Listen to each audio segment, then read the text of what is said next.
Thanks for tuning in to As the Tire Turns podcast. Before we dive into this week's episode, I'd like to thank our sponsor, AME International. Tire professionals insist on AME.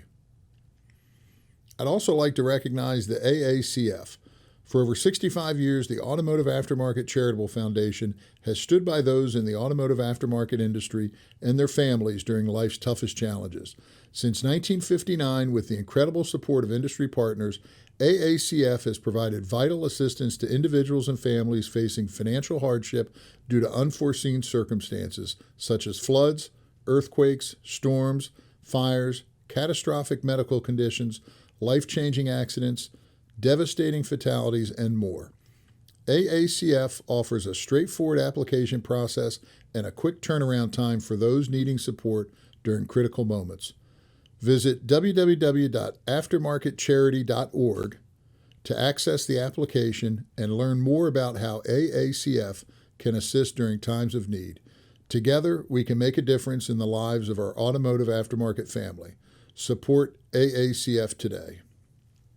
And now, As the Tire Turns. Hi, I'm Keith Jarman, host of As the Tire Turns, a podcast series documenting not only my year as president of the Tire Industry Association, but the characters of the people who have not only helped my career, but help the association. Today, we're interviewing none other than Matt White, who I want to say director of tire service, but that's actually your former title, is now director of off-road tire service? Correct. Is that correct? Yep. They changed that recently in August. And the main focus is for me, I did all 5 programs, if you will. I mean, Yep. I started out, it was the TPMS and the chart. And they really had wanted me to, as you know, the OTR segment has grown Sure. with the new programs and working on the new program that should be released in 2025, the basic, and the certified program. So they're really wanting me to focus on it. So therefore, that's kind of, it covers the off-road segment, what we call ETS, FTS, which is the farm segment program, Sure. industrial, which is ITS, and my favorite, it's always been, which people know me for, is CTS, which is commercial tire service. I did not want to get out of that because I've been in it so long, and the commercial has been the backbone of building the other programs for me. So, Sure. So now it's director of off-road. Right. Kind of sounds kind of catchy. I like it. It's certainly in our wheelhouse. So, going actually way back, right? Because I know you've been in the industry for a long time, and in as a shop owner and so on. But I feel like I know this. I know you're not Canadian, right? You're a U.S. citizen, but you have Canadian roots. Is that right? Yes, my mom. So, Okay. Yeah, I was born in Watertown, New York, but my mom was born in Manitoba, but had migrated young to Ontario. Okay. Which is a small town called Ennismore. Okay. Which is Peterborough for Jude, who corrected me, he'll know. It's right there. It's kind of across the border, not very far. So my mom went back and forth all the time. Okay. But I was born in Watertown, New York, and then we moved kind of to northern New York, kind of on the Tug Hill Plateau, which everybody will know, because we measure snow by feet, eastern end of Lake Ontario. So I know cold weather, I know skidder tires, I know all that. But growing up at a young age, I spent more time in Canada, actually, than I did in the States. As soon as school was over, I was there with my grandma. So That's excellent. And my family on my mom's side, had a muffler chain called Conley Mint Muffler. Okay. Yeah. In Canada. In Canada. Okay. Yeah. And as you know, I'm a huge hockey fan. Absolutely. Right? So I have a lot of heritage with that as well. I kind of forgot. Is there a team? There is. Or teams, maybe? Well, let's go with the teams, because I've been knowing we're going to hear a lot about this one. But the first one is, which will shock everybody, is Peterborough Pete's. Okay. Because my uncle was involved with them. My grandma was right on Rink Street, which was across from the stadium. And that's a farm team, I call them. Yeah, right? yeah, like or semi-pro, Semi-pro. yeah, developmental league, yeah. And for you hockey fans out there, remember the Minnesota North Stars? Okay, yeah. Yeah. Before are they the Wild now? Or? Yeah, they're the Wild. Yeah. And Yeah. if you take a look back into their history, there's a Conley, Wayne Conley. He was a center at one time. Okay. That was my first cousin. Oh, great. Yeah, and then I'm proud to say that I was a Vancouver Canucks. Went to many games with some people that have moved on to Tire Heaven, but Don Blythe, and from Dick BC, Allen, yeah. and some people from Cal Tire, and it took me to the Vancouver games. Okay. But I'm proud to say that I am a Tampa Bay fan. Tampa Bay Lightning. I'm a Tampa Bay Lightning. We're filming this. I don't know necessarily when this is going to air, but it's we're in December, and it's not a bad place to be in December. Is in the Tampa Bay area. So. Never knew that you could watch hockey and be warm. Yeah, exactly, exactly. Yeah, unfortunately, being down here, I've always been able to go to. I love the stadium, and I just love the way the fans and everything are. But again, I live in Hockey Central, being in by Syracuse, now, close to the airport, and I can go to Toronto games, Ottawa games, Buffalo games, Ranger games. My son lives in Long Island, so Islanders. A little bit of everything. So I'm just hockey, yeah.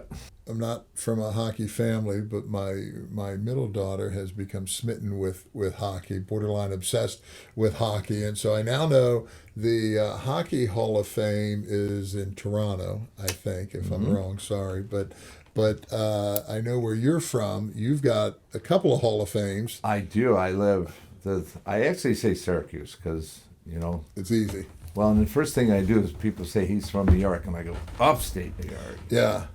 Yeah, not the city, right? But yeah. now I kind of put out there, not that there's anything wrong with the city, it's just that, everybody assumes my that when they hear, Right? Yeah. And, but it's a small town, really, Canastota, New York. Okay. And that is the home to the Boxing Hall of Fame. Okay, so it's actually in Canastota. It is, Canastota, Beautiful. right on the New York State Thruway, and I live probably, 5 minutes from that. Yeah. And then in the Turning Stone Casino, which is PGA. Yeah, golf course, Yeah. And then you have Cooperstown, which is... Of course, Major League Baseball. Right. Right. And some of your employees have kids that are really into that. They've been there, and I'd say, you're only an hour away from me. And I remember when you guys were in town, you kind of went up to, was it Saratoga Springs and correct, heading yeah. up to Quebec Did not go to Cooperstown, right? Still waiting for Pete Rose to, but that's a whole other topic to be in there. But one unique thing about being there is that being central located, all the hockey games.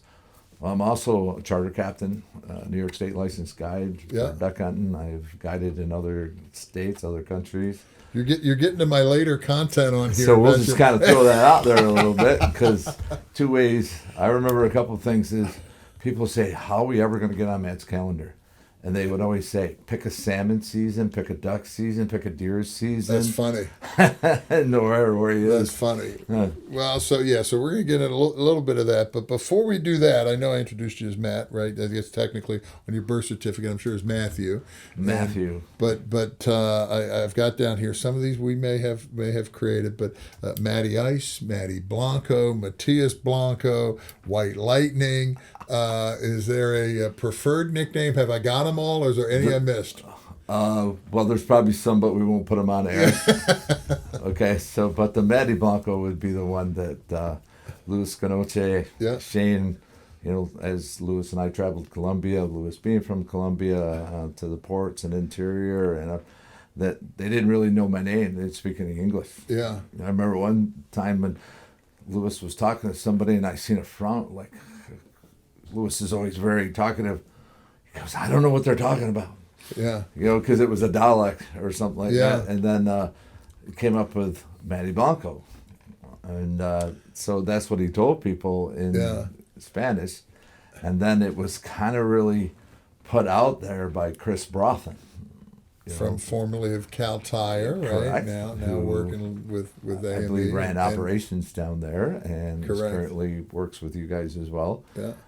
So it kind of became that name, and then Ice, like I would put people on Ice, that kind of, it was all fun names. But the White Lightning actually had a different meaning to it, which people then, they think of White Lightning, they think of the song George Jones. Yeah, yeah. But it was traveling. I used to make I don't want to go into a huge story on it, but it was my own lubrication. Yep. Because you listen to people, and Matt can talk for hours and days on lubrication because, the mismounting and stuff Sure. that happened out there. So I used to make my own dismount. And it was like a little mad scientist sitting there. And I would travel with Travis Glidden to these small Stellar, little yeah. town from Stellar Industries. Yeah. And we're probably going back roughly about 10 years ago. Yeah. I'm sure you're going to get into some history yourself. But Sure. this is kind of going back how the White Lightning came up. And Macocono, Iowa. We're in Okay. a place. A little pizza place that was empty.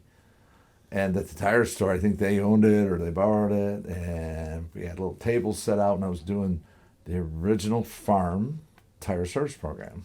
You mentioned a long time ago, and you mentioned up on the wall showing it. Were you show? Did you ever do like some of my first presentations? I don't know if I'm dating myself or not. Were with a slide projector, right? No, I was a little better. No. So you had a It was about this big. Yes, it was a little projector. small little projector that Gotcha. looked big, but you couldn't see it. And I remember Travis in the back looking at it like Yeah. this. But that's what we had. put paper on the windows Not and turn just off the blackened lights. about a little and- bit, turned yeah, off, yeah. but still people, you hear cars going by. And, Yeah. And I'm up there doing that. And then we go off to do the hands-on out in the street with a farm tractor Yeah, out there. unbelievable. And I would be making this lubrication, be a little bit Concoction. of this, a little bit of Yeah. this. And then, as you know, I'm always on the books. I'm on the OSHA regs. And Sure. it was an RMA approved dismount fluid. Yeah, And as we go down, I remember Travis like, let me write this down so we can get the. I said, don't worry, it's in my head, and we filming it. Anyways, later on down the road, if you ever noticed a lot of things, you saw people in the earth mover, and I don't know why, dismount tires dry. sure. And we try to, cap them or put them back in the service or repair them. So I was really big into that because it was something I picked that people didn't think of. But at the same time, you talk to a retreader, you talk to the guys up in North Bay. I used to talk to H&H Industries. Everybody's like, yeah, we get flip beads or, Right. not using lube. So I really concentrated on it. And as history comes with all the lubrication, when I was making those, my formula, and we were sitting with a guy, which was from Fuller Brothers, and people call it Tire Life, but that's a product of theirs, Tire Life. Right. The company is Fuller Brothers, Yeah, right? But Tim Fuller. their most popular product, I'm sure, is the Tire Life Yeah, product. and rim conditioner. Yeah. correct. And they did, they do all them different ones, but they didn't really have a dismount. And a fellow by the name of Patrick Potter kind of got interested in it. Yeah.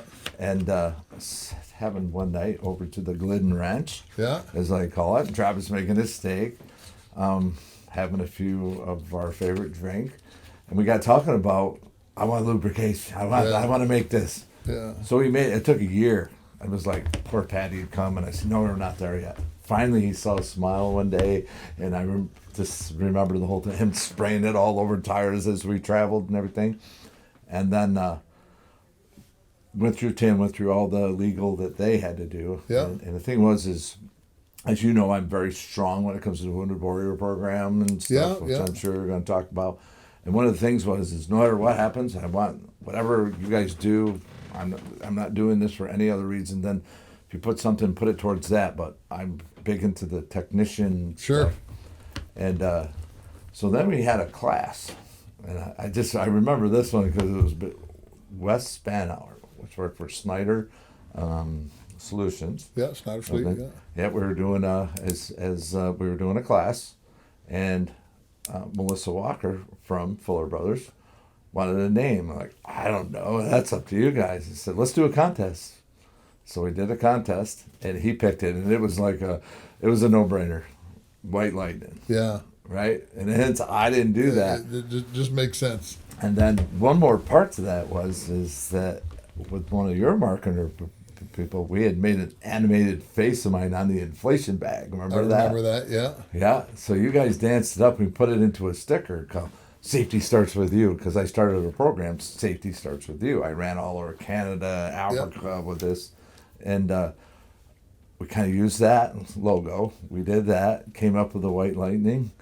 And it was a symbol of tire technicians. Yeah. That's what it was. It was a symbol to me at the time, a symbol of hope. Yeah. That the tire technicians being recognized for what they do. Yeah. So that's where all the names came from. Yeah. I love it. I love it.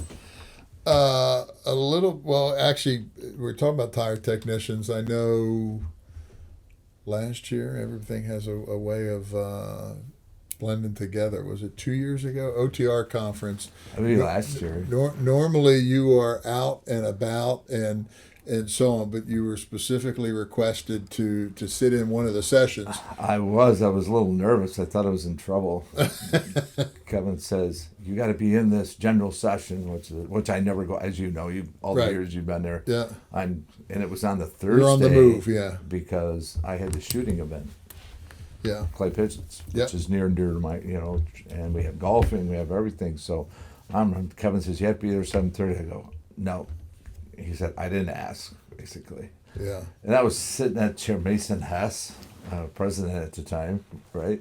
It's like, you got to come. Well, they wouldn't say anything. I figured, I never get summoned, so I'd be in trouble. And I sat there and I watched friends of mine, everybody kind of looking at me, and the place was full. And I've never really been in that like that, sitting Yeah. up front. And I called up, and as you're going to show that sticker, Yeah. a little history of it is Right. we dedicated that conference to the tire technician, and that's where this movement really came up. And Mason Hess's daughter drew a hand picture of the tire technician, the shadow. Yeah. We wanted a meaning for our movement, right? Yeah. And they presented me as the shadow, I guess, of the tire technician. Yeah. Which really, I don't get emotional, but I did on that one because what people did know at the time is I was showcasing the tire technician at the largest tire in the world, Yep. one of the 63-inch, Yeah.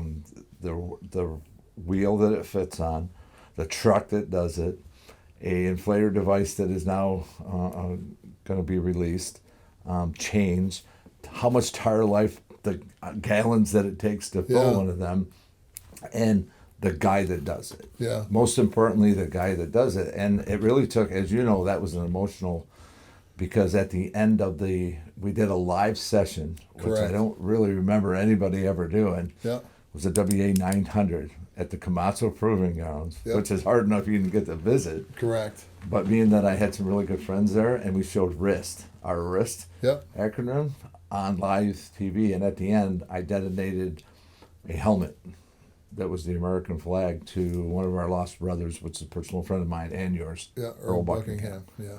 And talk about emotions, that was Yeah. kind of like, we never got to send off to Earl because Yeah. he passed away during COVID. Yeah. And that was kind of our tribute to Earl. And at the bar, we all had a couple little drinks. And that was a big thing. So Yeah. that's kind of the history. Yeah. And then that white lightning kind of went into now you see the guys with the stickers. And it's really became quite Kind of something on its incredible. own. Yeah. we jumped into recent years, but your time goes way back. So I know you became a full-time TIA employee in 2012, but prior to that, for 10 years or so. Yeah, I was a contractor, but kind of like full-time. Full-time, Yeah, but- Kevin treated me and Roy treated me as full-time, really. Yep. But at that time, I think I was a lot different than anybody knew. I actually still own my tire shop, Partners. Correct, Partner yep. in upstate New York. And, Which went back to when were you involved in that from? I started right out of the military in 1988. Okay. 88, working there, and we did everything. And from skidder tires to farm tires, we didn't have back then, but a big earth mover tire to people at that time was a 29.525. Yeah. It was a monster. Yeah. But skidder tires, I really on a farm, if people are familiar with an award that was presented to me, was by Tire Preview. Yeah, Tire Review. 3633 Yeah. Tire Review. Yeah, 36. Yeah, correct. 33 is which- the Goodyear patent number. Right, that was And they give it assigned to on somebody- the tire. I think the pneumatic tire, right? Yeah, it was a patent, and then it was kind of an award they give to people who change the industry. And as they called me, it was like, wow, yeah, I don't normally do that. They really wanted me to because I wanted to focus the technician. Yeah. One of the questions says, when did you really do your first tire? I said, I can remember that one. Yeah. I was 13, Yeah. living on the farm Yeah. in a small little place called Talketville, New York, above Boomville, New York, Yeah. which on the Tug Hill Plateau that gets a lot of snow with people. And learn how to do farm tires with a tube, and there was no safety whatsoever. Yeah. That wasn't, like I said, it was a farm that did tires, but it wasn't a tire store, you know. And but yet back then everybody did their own tires, and then kind of went to school, did tires like that. I went to another place and started doing logging, and as a logger helper at the time, Yeah. I was a tire guy. Yeah. Right, and the methods. I won't go into the methods, but the methods change the tires first.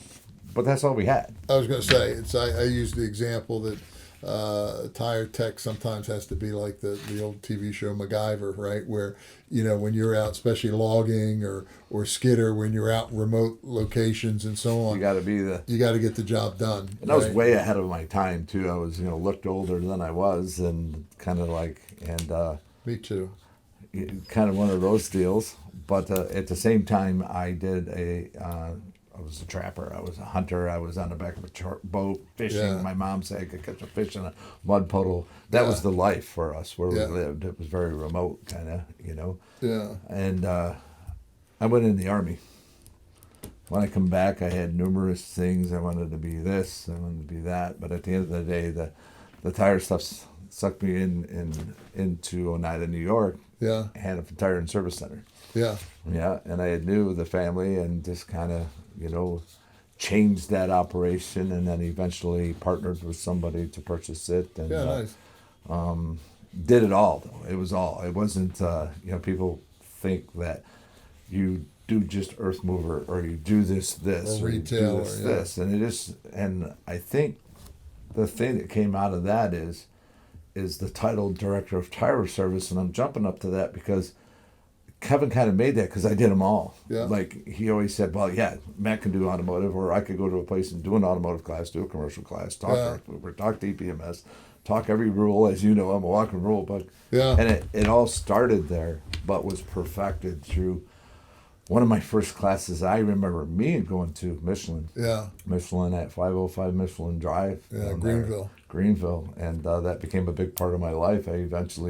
My career was boosted by being a trainer there. It's funny, where you and I really started bonding or working closer together was, I remember, was the Off the Road conference, and you had come to me, and that was at 2012, right? So that was the year that Puerto Rico? Yeah, correct. Puerto Rico. I still had gold dust in my hair from Mongolia. Yeah, I was correct. in Mongolia doing training just before that, Rio Tinto. Haven't Oyo traveled. Toglai. Exactly. So, you had said, "Hey, we're going to do something big, right? I need, some tooling, right? But we're going to take this and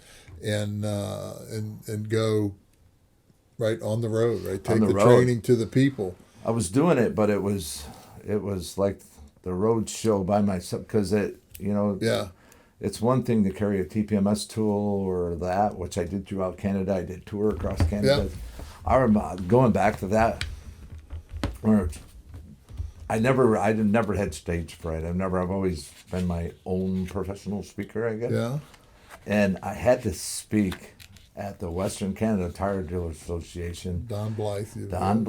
Yeah. And I think it was our president was Canadian at the time. It was on Vancouver Island. I got stuck in airports, which, as you know, that's the story of my life. But this is the beginning to get to maybe Victoria. Paul Hyatt. Hyatt. Maybe I was going to say I don't know if that was the year or not, but I know for sure. I didn't have a TIA shirt, so I got one made up before I left. That's funny. And I'm going to speak on TPMS. Yeah. In a country that wasn't the first part of the mandate. True. And they've put me in between, which I was like, what? First astronaut. Oh, wow. For a Canadian astronaut. Yeah. And Cass Campbell, who was the captain of the women's hockey team for Canada. I'm like, And I'm going to talk about sensors that nobody really knows, and it's not mandatory in Canada. You got to hold the audience. And that right there was something that I never thought would happen. Yeah. That people were glued to me at that time. Yeah. People came up and say, we need a guy like you, to bring it, because you recognize that's just part of tire service. Yeah.